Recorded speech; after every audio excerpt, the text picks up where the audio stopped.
Hasnain Masoodi universities की बात कर रहे थे। मैं उनके साथ कांग्रेस वालों को याद दिलाना चाहता हूं। मैं कांग्रेस वालों को याद दिलाना चाहता हूं, आपने 2011 में कश्मीर में आपने एक सेंट्रल यूनिवर्सिटी दिया, जम्मू में एक सेंट्रल यूनिवर्सिटी दिया। जम्मू वालों ने लाट झगड़ के दिया नहीं, लाट झगड़ के लिया।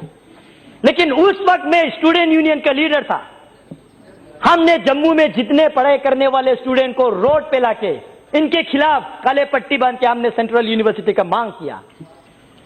लद्दाख में एक भी हायर एजुकेशन के इंस्टीट्यूशन इन्होंने नहीं दिया। क्या यह है आपका इक्वालिटी? यह है आपका इक्वालिटी? हाल ही में यूनिवर्सिटी दिया तो नरेंद्र मोदी जी ने दिया। मोदी है तो मुमकिन है, सही में। कल राज्यसभा में कांग्रेस के नेता गला फट फट के कह रहे थे कि भाई लद्दाख के साथ क्या होगा, लद्दाख के साथ क्या होगा। मैं जानना चाहता हूं अध्यक्ष महोदय, आपके माध्यम से मैं जानना चाहता हूं, जब आप 2008 में जम्मू कश्मीर के चीफ मिनिस्टर थे, आपने वहां पे 8 नया डिस्ट्रिक्ट बनाया, जिला 4 आपने कश्मीर को दिया, तो जम्मू वालों ने लड़ाई की तो 4 देना पड़ा। लद्दाख को आपने एक डिस्ट्रिक्ट भी नहीं दिया। क्या यह है आपका इक्वालिटी? यह आपका इक्वालिटी है? आज आप कहते हैं इक्वालिटी। हमारे भाषा लद्दाखी बोटी भाषा कहते हैं। कश्मीरी आपने लिपि ना होने से भी आपने रिकॉग्नाइज किया, 8 शेड्यूल में डाल दिया। जम्मू के डोगरी उन्होंने आंदोलन किया तो उनको भी दे दिया। लद्दाख के भाषा को आज तक आपने रिकॉग्नाइज किया। क्या यह है आपका इक्वालिटी? अध्यक्ष जी, सेक्युलरिज्म और डेमोक्रेसी की बात किया जा रहा है यहां पे। मैं जानना चाहता हूं, जिस कश्मीरी पंडितों को आपने इस धारा 370 के मिसयूज करते हुए लात मार के रातों रात निकाल दिया, क्या यह है आपका सेक्युलरिज्म? यह है आपका सेक्युलरिज्म? इसी धारा 370 को आपने मिसयूज करते हुए काल वक्तव्य दे रहा है गर्व से। लद्दाख में पहले बौद्ध संख्या ज्यादा था, आज मुस्लिम संख्या ज्यादा है।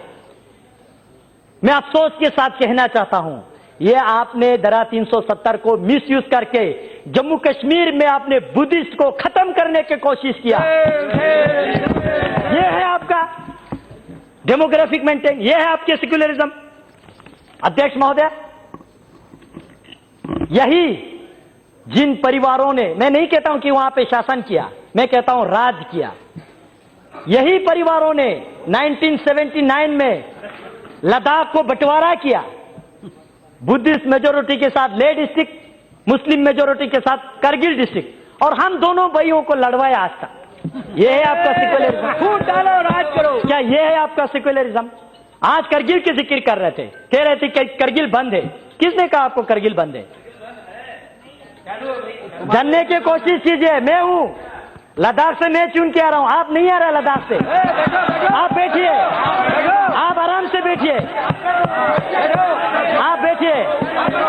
भाई साहब, आज तक आप लोगों ने बोला, आज हमारा बोलने का मौका है। बैठिए, बैठिए, आप मोदी चाचा ने बैठिए। ये सिर्फ एक रोड और छोटा सा मार्केट को करगिल समझ बैठे हैं। भाई साहब, अगर आपको कारगिल देखना है तो जांस्कार जाइए, वाखा मुलबेग शारगोल जाइए, आर्यन वैली जाइए, दर्शिक गरखोन देखिए। 70% कारगिल के एरियाज जो है, वहां के लोग जो है आज इस डिसीजन को वेलकम करते हैं, इस बिल के समर्थन करते हैं।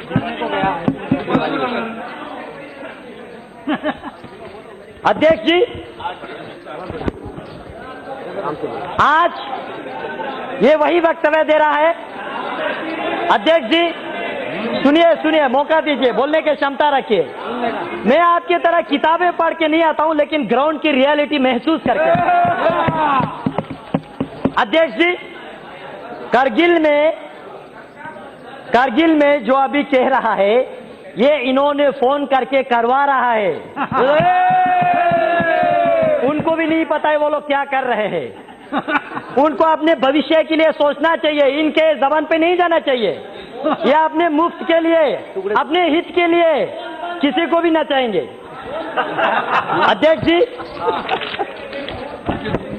और हीरो अध्यक्ष महोदय, बैठिए बैठिए, सुनने की क्षमता रखिए। अध्यक्ष जी,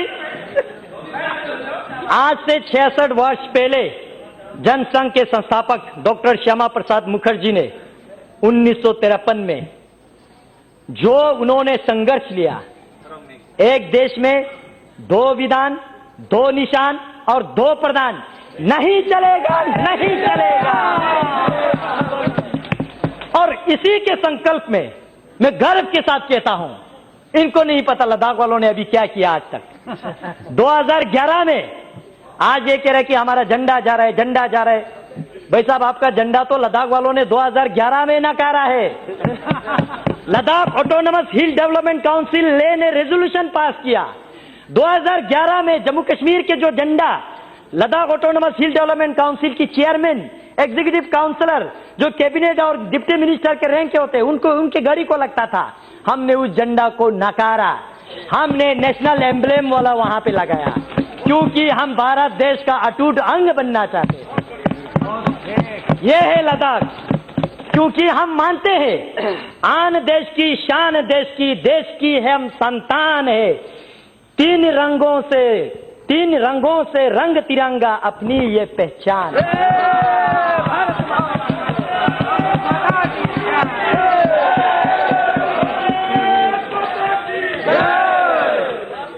अध्यक्ष जी, बड़े आयरनिकल बात है, पंचायत इलेक्शन में पार्टिसिपेट नहीं करेंगे और जब अपने कुर्सी के बारे आएंगे तो पार्टिसिपेट करेंगे। ग्रास रूट डेमोक्रेसी नहीं आने देंगे, लेकिन अपने घर का रोटी चलना चाहिए। ऐसा विचारधारा हम एक्सेप्ट स्वीकार नहीं करेंगे। अध्यक्ष जी, जो कुछ लोग, जो मैं बार बार 2 परिवार की जिक्र कर रहा हूं, ये परिवारें जो है कश्मीर के मुद्दा जो ढिंडोरा पीट रहा है, वो समाधान चाहने वालों में से नहीं है। They are the parts of problem. वो इस प्रॉब्लम का, इस समस्या का पार्ट बन चुके हैं, अंग बन चुके हैं। नशे में है वो आज भी समझ रहे कि कश्मीर तो मेरा बाप का जागीर है। नहीं रहा, नहीं है। अध्यक्ष जी, मैं अंत में इसको कंक्लूड करने से पहले मैं भारत सरकार को धन्यवाद देना चाहता हूं।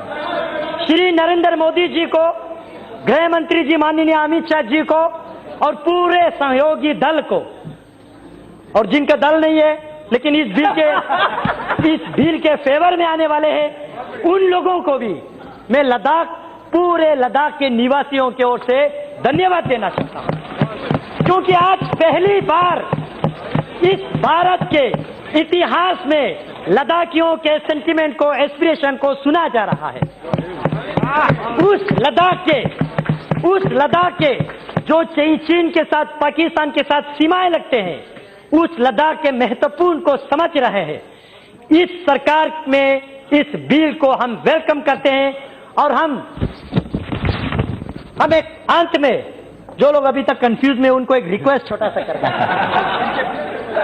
देश के लिए प्यार है तो जताया करो, देश के लिए प्यार है तो जताया करो, किसी का इंतजार मत करो।